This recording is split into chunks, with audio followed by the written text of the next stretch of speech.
เป็นอาจารย์สอนอยู่โรงเรียนแห่งหนึ่งแต่ละมื้อข้อยก็ได้ขึ้นห้องสอนอย่างเป็นปกติอยู่ในห้องมีนักเรียนคนหนึ่งที่มักแต่งกายผิดระเบียบและมักคาดโรงเรียนข้อยก็ได้ศึกษา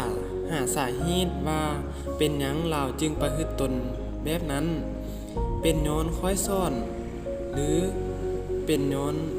หยังข้อยก็บ่ฮู้และในเวลาที่ข้อยย่างกายห้องที่เราเรียนอยู่ในชั่วโมงที่อาจารย์อื่นสอนข้อยก็ได้สังเกตติดตามเบิ่งพฤติกรรมของลาวก็ยังเป็นคือเก่าหลายมื้อต่อมาข้อยก็ได้ไปโอ้ลมกับหัวหน้าห้องถามเรื่องราวสมปองว่าเป็นหยังสมปองจึงมาโรงเรียนช้าและมักคาดโรงเรียนดุแฮและข้อยก็ได้แนะนำหัวหน้าห้องว่าพวกเราสิโมงพูดกันกับพวกเราได้ภาษาได้ว่านี้เราคาดร้ายขนาดนั้นคณะเราอยู่แล้วเดี๋ยวเราชนมาอยู่เลยเฮ็ดจักเลยว่าห้องแดงไม่ได้สุดบอกมาเนี่ยแต่ละมือน่ะส่งเสื้อของคนเวลาเรียกตัดมือเลยโอ้ยน้องฟ้าอยากน้องฟ้ามาเรื่องเขาหลายมือต่อมาค่อยก็ได้ตัดสินใจไปหาสมปองอยู่ที่เฮือนของลาวสบายดีอาจารย์อาจารย์จะไปไหนอาจารย์มาสิไปหาเท้าสมปองแล้วบ่รู้งานเท้าสมปองอยู่ตรงไหนเนาะไปทางไหนอาจารย์ไปทางนี้ป่ะไปไกลบ่ไก่ไปไหนอาจารย์ไปได้ยินสักคนเลย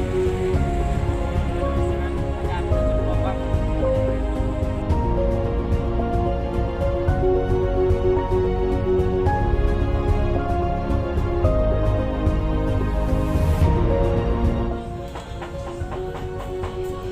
อยู่บ่เนาะสมปอง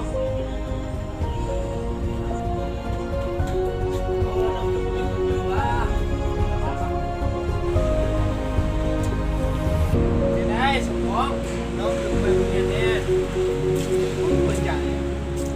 น้องไปจะเงียบเลยเป็นยังคือไปเงียบเมื่อค่อยได้ยินคำเว้าของท้าวสมปองคือแนวนั้นค่อยก็ได้โอ้โลมให้คำตักเตือนชี้หิดแนวทางให้แก่ลาวเพื่ออยากให้ลาวกลับมาเรียนอีกไหนๆก็เรียนน้องกลับไปคิดตัวเองเรียนน้องกลับไปคิดตัวอาจารย์ก็มีแต่ทักไปทำน้องนะว่าน้องคิดได้ขนาดอาจารย์แต่ตามความคิดของอาจารย์เนี่ยยักษ์น้องกลับไปเนี้ยอาจารย์คันซันอาจารย์ขอกลับก่อนเด้อต่อมาสมปองก็ได้นั่งคิดหาคำเว้าที่อาจารย์ได้ตักเตือนนั้น